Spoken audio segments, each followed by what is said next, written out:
Hello master, ఏమండే madam గారు, మా ఇంట్లో చేసే కోడి పలావ్ రుచి ఉంటుందండి ఒక రేంజ్ అంతే. ఇంట్లో పలావ్ వండుతుంటే వీధి చివరి దాకా మసాలా వాసన గుప్పుమని కొట్టాల్సిందే. ఇవాళ మీకు టేస్ట్ అద్దిరిపోయే కోడి పలావ్ పక్కా కొలతలతో ఎలా చేయాలో చెప్తాను, అస్సలు మిస్ అవ్వకండి. ముందుగా మసాలా కోసం ఒక 2 అల్లం ముక్కలు, 2 వెల్లుల్లిపాయల రెబ్బలు, ఒక 2 స్పూన్ల ధనియాలు, కొంచెం దాల్చిన చెక్క, ఒక 8 నుండి 10 లవంగాలు, 7 నుండి 8 యాలుకలు, చిన్న సైజ్ జాపత్రి, 2 మరాఠీ మొగ్గలు, ఒక అనాస పువ్వు, చివరిగా 1.5 స్పూన్ల గసగసాలని తీసుకోండి. రిఫరెన్స్ కోసం కావాలంటే దీన్ని స్క్రీన్ షాట్ తీసుకొని పెట్టుకోండి. మసాలా దినుసులన్నీ మిక్సర్ లో వేసి మెత్తగా రుబ్బుకోండి. ఇప్పుడు ఒక 1/2 కేజీ చిన్న కోడి ముక్కల్ని పసుపుతో శుభ్రంగా కడిగి 2 స్పూన్లు తయారు చేసుకున్న మసాలా, కొంచెం ఉప్పు, చిటికెడు పసుపు, 2 స్పూన్ల పెరుగు, ఇంట్లో ఉంటే కొంచెం వెన్న, ఫైనల్ గా ఒక నిమ్మకాయ పిండి చికెన్ ముక్కలకి మసాలాలన్నీ పట్టేలాగా చక్కగా చేత్తో కలుపుకోండి. టైం ఉంటే గనక ఈ విధానం అంతా రాత్రే చేసి పెట్టుకోండి.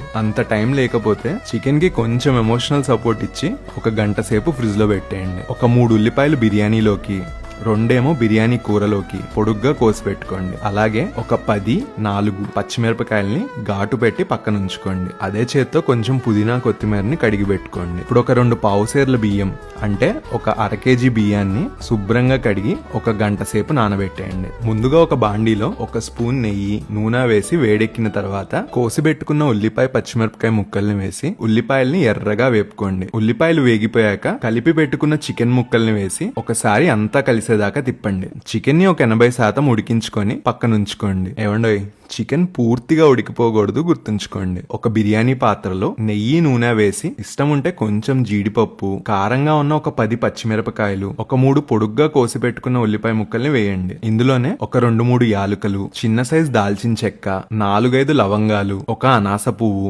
2 మరాఠీ మొగ్గలు, 2 బిర్యానీ ఆకులు వేసి ఉల్లిపాయలు బంగారు వర్ణంలోకి మారేదాకా వేపుకోండి. ఆ తర్వాత ఒక 3 స్పూన్లు తయారు చేసుకున్న మసాలా వేసి ఎర్రగా వేగేదాకా సన్నటి సెగ మీద ఓపికగా వేపుకోండి. ఏమండోయ్, మసాలా ఎంత బాగా వేగితే పులావ్ అంత రుచిగా ఉంటుంది, గుర్తుపెట్టుకోండి. మసాలా వేగిపోయాక ఒక 5 గ్లాసుల మంచినీళ్లు పోసి రుచికి సరిపడా ఉప్పు, కోసి పెట్టుకున్న కొత్తిమీర, పుదీనాని వేసేయండి. పెట్టుకున్న ఎసరు బాగా మరిగాక నానబెట్టుకున్న బియ్యాన్ని వేసి అన్నం పలుకు విడిన తర్వాత, అదే అండి ఒక 3/4 ఉడికిపోయిన తర్వాత ముందుగా ఉడికించి పెట్టుకున్న కోడి కూరని వేసి మొత్తం కలిసేలాగా జాగ్రత్తగా కలపండి. నీరు మొత్తం ఇంకిపోయేదాకా పొయ్యి మీద ఉంచి ఉప్పు సరి చేసుకొని ఫైనల్ గా ఒక్కసారి కలిపి ఒక పెనం పైన 15 నిమిషాలు ఉడికిస్తే పొడి పొడిలాడే కోడి పలావ్ రెడీ అయిపోతుందండి.